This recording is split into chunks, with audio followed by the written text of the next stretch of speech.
Hello, hi, and welcome to or welcome back to Haley's Scary Stories. If you're new here, hi, I'm your host Haley, and we like to talk about some scary true crime or paranormal things on this podcast. So, if you like those kinds of stories, then you're in the right place, because that is what I absolutely love to talk about. So, I apologize for sounding off or for posting a little late this week. I ended up coming down with another cold for the third time this month, and yeah, so that is why I sound sick, and possibly why you are seeing this posted on Thursday or on Tuesday instead of on Monday. So, anyways, today we will be talking about the Appalachia Trail. Also, I apologize if you hear my boyfriend in the background. He is currently in the other room on his PS5, so he was home from work today, so if that is why you hear talking in the background, that is who it is. So we know that there are many stories that come from Appalachia and from people who reside in the mountains or maybe who go camping there or hike on the trail, but a lot of times people will say that there are some unspoken rules about Appalachia. So I hope you came to listen. This is a long one, so put your phone down and clean, but let's get into the video.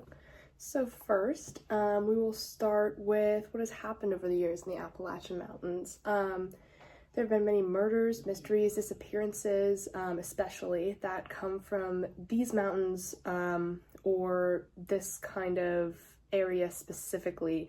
There are lots of stories behind national parks and strange disappearances in national parks, but in the Appalachian Mountains specifically, there are lots of strange disappearances or strange occurrences that happen that really can't be explained. Now, I would love to cover some more about the murders and, mysteries in future videos, so if you'd like to hear about that, definitely comment down below. But for now, we're going to talk about some strange disappearances and possibly some strange stories that come from Appalachia. Many hikers like to try and go through the entire mountain range, and this is said to take anywhere from 5 to 7 months to complete. And only about 25% of hikers are actually able to complete this hike. Now, there are many reasons why people can turn up missing or dead on this trail, and it could be anything from falling off a cliff or, getting stuck and not being able to get out, or even running out of food and water and not having help for miles. So there are many unexplainable things that occur that don't fall anywhere near these categories, however. I would love to discuss some of these strange cases, but like I said, if you're interested in that, definitely let me know and we can talk about that in a future video. Now let's get into some of the rules that people, kind of talk about. You hear these on TikTok or on social media where people are like, they're the unspoken rules of Appalachia. So some of the commonly talked about rules are: 1, never go in the woods from dusk to dawn. 2, never leave the unmarked trail because it is unmarked for a reason. 3, if you hear voices close to you, they're actually far away, but if the voices are far, then they're actually near. And if the voices are saying your name, do not answer them.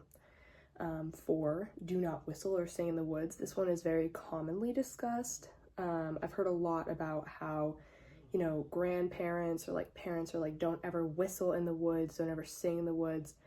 I've actually heard stories where people have an overwhelming urge to actually whistle, and when they do, hours later, when it's dark outside, they can actually hear the whistle that they had previously done earlier come back from the woods. So that's kind of eerie to hear your own whistle come back to you. One of the 5th and final rules is never look too hard into the trees because you may not like what you see. These are very common rules that people live by in Appalachia, and I kind of think that these are very strange because people don't live by rules, especially never be in the woods from dusk to dawn. I mean, I guess some people can do that and that makes a lot of sense, but I mean, people go outside in the woods at dark all the time, so it's kind of strange that people have rules to live by in Appalachia. I think that's very strange, and it's almost very eerie to know that if you're moving there, that's kind of how you have to live. Now, without further ado, let's get into some Reddit stories that people have experienced. This one comes from No Sleep, and it is titled, "Do Not Visit Rural Appalachia." For starters, this is off the record. I wasn't here. I will give a fake name, I will give fake locations, and if anyone tries to contact me, I will do what I have to do to protect my family. This is a warning, nothing more. Do not travel to rural Appalachia. My name is Hoover. I'm a former sheriff's deputy. I'm 29 years old and I'm already retired with a full pension. It's hush money, really. I'm putting my family and livelihood at risk by posting this, but I can't stomach the thought of some dipshit city slicker going to those mountains and it happening to them as well. I was a deputy for Unicoi County, Tennessee. I hope I'm saying that right.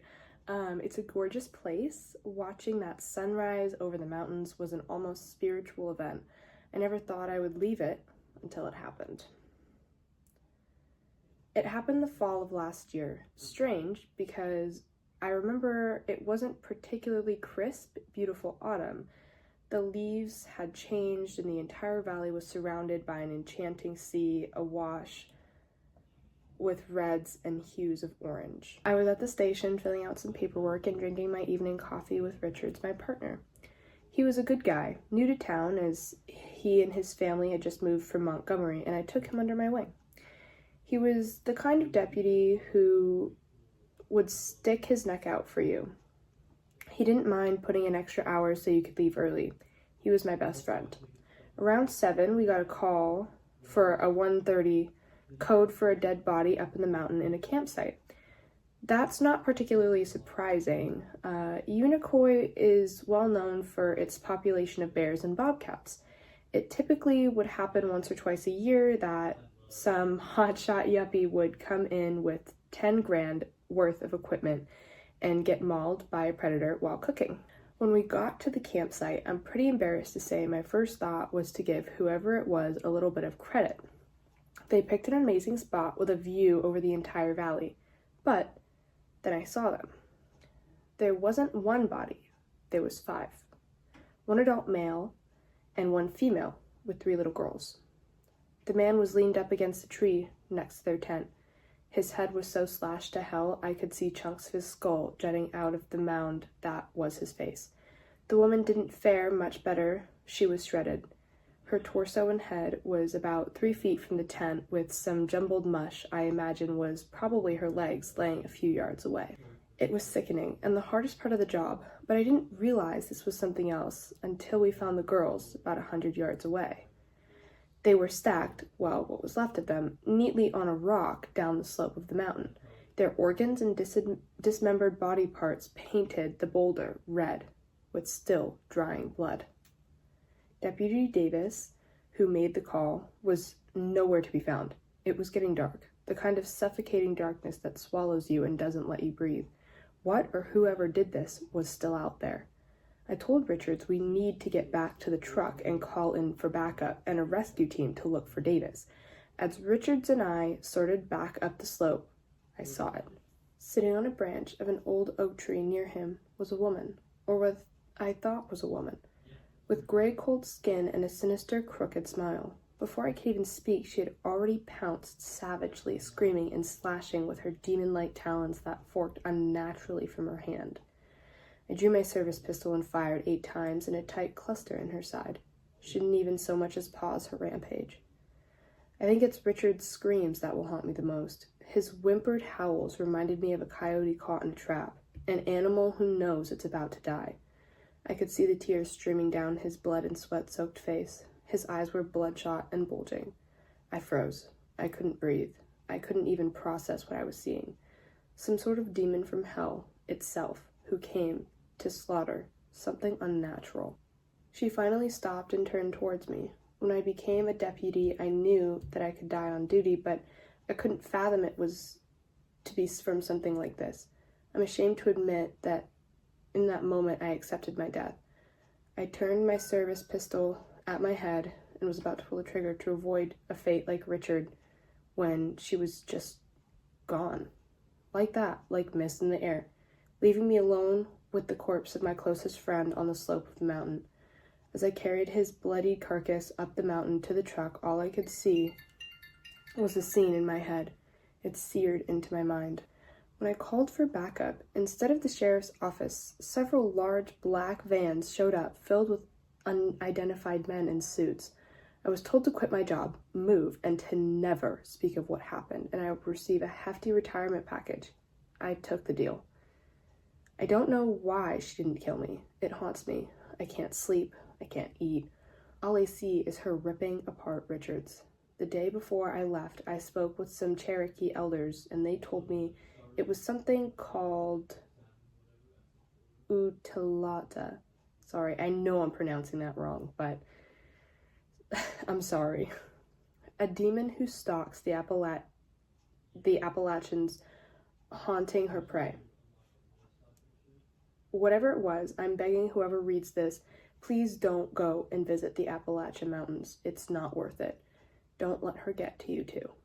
Now, this is definitely a story. I'm not exactly sure how I feel about it, but what I can say for sure is that this is absolutely terrifying, and if this happened to me, I really don't even know what I would do. I mean, I would definitely take the package, and I would take my family and I would leave, and I would enjoy the hush money, that's for sure. But it's hard because some people say aliens exist, others say that they don't exist, and I don't necessarily believe one or the other. However, I think that this definitely is something that this is, kind of people who are almost from like Area 51, like the government who knows about it, and the government knows that this is like out there and that it's happening, and they don't want anybody else to, tell other people, because then that would cause a panic to uprise, right? So that's kind of my opinion on what the unidentified men in suits were. But yeah, I mean, the Appalachia Trail is definitely without a doubt haunted, and I will not be visiting anytime soon. All right, now this next story comes from Stoner Toilet Bowl, which is a pretty cute name, and it's titled, People Who Live Near Appalachian Mountains, What's Your Craziest Personal Experience? I'll go first.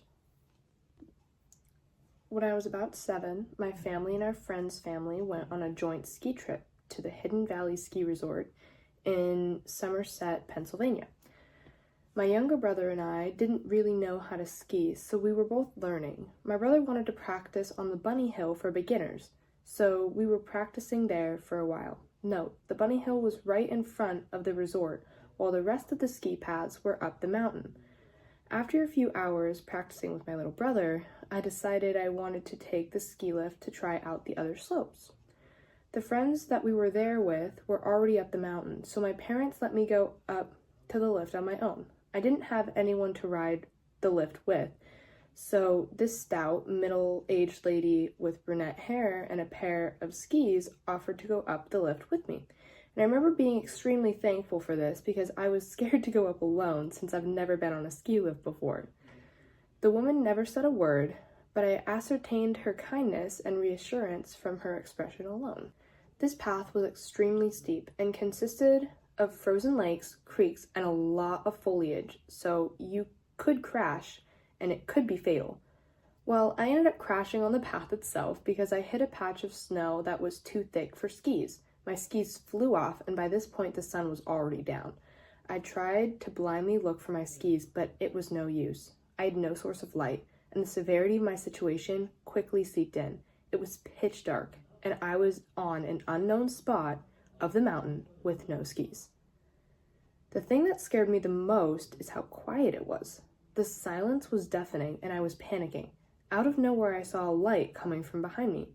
The light reached me, and it was the middle-aged woman from earlier, with my skis in her hand.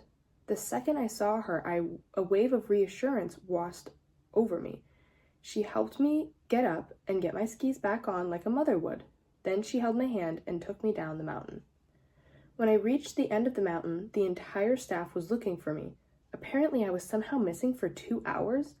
I told my parents I know for sure I wasn't lost for 2 hours since only a couple of minutes after I crashed, that lady came to rescue me. To my surprise, my parents questioned me about the lady. They looked at me like I was crazy. So I told them about how she volunteered to go up the ski lift with me earlier, and my friends even saw me get off with her since she went up the lift a few carts before me. My parents are extremely religious, so they told me she was an angel since there was no indication of the woman ever being at the resort besides the 2 interactions that I had with her. I'm 21 now, and to this day, I don't know what to make of this experience. I know I wasn't in the mountains for 2 hours, and I wasn't the only person who saw the lady that day. I'm not religious at all, but how was there no record of this lady being at the resort in 2009? Who knows? Maybe she really was an angel. Alright, this is the last story that I'm going to do today, and it comes from Oral B. Me and 2 others stayed at a road crossing just south of Buzzard Rock in Virginia. We had hiked late, and the weather was taking a turn for the worse, so we all just threw our tents up, hunkered down, and waited for the incoming weather. Around 1 to 2 a.m., we were all awoken by the sound of an idol of a diesel truck sitting in the small graveyard area only a few feet from our tents. They sat there for what seemed to be forever, but I heard them put it in gear. I breathed a sigh of relief because I thought they would leave us alone. They did, but before they left, they did donuts in the gravel, throwing rocks all over our tents. At this point, I'm pretty scared for mine and my friends' well-being, but they are gone, so I'm feeling better. I fell back asleep, clutching my knife to my chest. About an hour later, they are back. This time, they are pulling into the lot and just immediately start ripping donuts again, just throwing stones everywhere. They then park again, but this time they get out. I can hear them talking and joking about their truck, and then I hear them getting closer. Holy shit. They are walking around and touching our tents. I heard and saw a guy dragging his knuckles across my rainfly. They walked around for what seemed to be an eternity, got back into the truck, did some donuts, and then left again. After that, I didn't sleep much for the rest of the night. The next day, while trying to cross over Buzzard Rock, we were hit with 70-mile-an-hour winds and a good amount of rain, and I got hypothermia. When all is said and done, this was the scariest 24-hour period of my life. I wouldn't trade it for all the tea in China. Alright, so this is the last story I'm going to do today. It comes to us from their brother, 75, and it is under a post that says, "I'd love to hear your spooky Appalachia stories," and this is what they replied with. I've posted this before, but this is one of the scariest stories I've ever heard, so here it goes again. This story was told in our family when I was growing up. It used to scare me so bad, lol. Anyway, my mama swore it was the truth, and she was not going to tell any lies, and I should know because it was just me and her when I was growing up. Anyways, she was born and raised in a very rural and poor area of West Virginia. Her and her 7 or 8 brothers and sisters were very poor. That is a lot of siblings. My goodness. Because of this, and because it was what many country people did, her father raised a garden. Now, my mama nearly idolized her father and would go with him the distance from their house to the garden spot, which was a good piece off. This required that they push a wagon with wooden wheels past their neighbor's house. My mama was terrified of the old woman that lives beside them. Mama said they called her Aunt Kate. Mama said this particular summer was extremely hot and that she and her father had spent a good bit of time at the garden tending to the vegetables and picking what was ready. As they pushed this big wagon up and in front of Aunt Kate's house, the old woman came out and yelled, "Harrison," my great-grandfather, "give me some of them beans you got there." My great-grandfather responded, "Kate, we worked hard for them beans, and we ain't got any to give 'em away." The old woman laughed and said that they would regret their decision. The two proceeded up the hill to their home and went about chores and other required duties. Mama said that She thought nothing more of it until it was time to sleep. According to Mama, with so many kids, some shared the bed and some on the floor where they slept with minimal coverage. Mama said that she was drifting off to sleep when she heard someone or something walking towards the room where she was sleeping. Knowing the sounds of the home, she did not recognize who or what it could be. Mama always talked about how their father would tell them stories to scare them into being good. Due to this, she was easily scared. As the walking got closer, she reported covering her head and laying, still terrified of who or what was standing in the doorway. Mama reported that whatever it was would turn and walk out of the room and back down the hallway all night long. Mama said she laid there all night, terrified and scared to take her head out from under the blanket. The next morning, the sun arose. The thing stopped. She stated that she then heard the familiar sound of her father moving quickly to dress. Once she boasted enough bravery, she immediately darted down the hallway and into the kitchen, where her father was placing green beans into a sack. The two did not speak, but walked quickly out the door and down the hill to Aunt Kate's house with the sack full of beans. Mama said Aunt Kate was already out sitting on her porch as if waiting for them to arrive.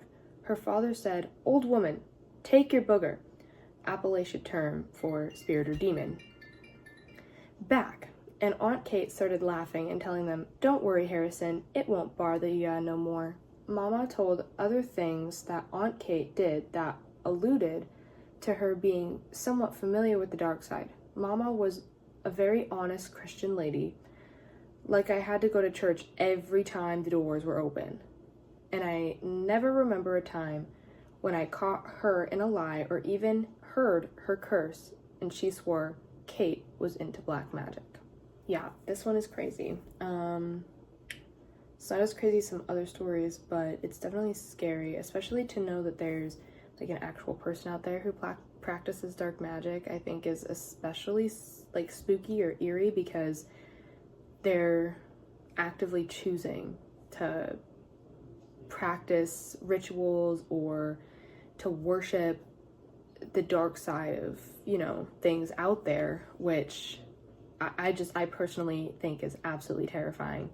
And I definitely believe in curses. I definitely believe that there are people who can have certain powers or whatever you want to call them that they receive from worshiping dark magic or black magic. So this is specifically spooky, and I absolutely 110% believe them. All right, you guys, that is all I have for you today.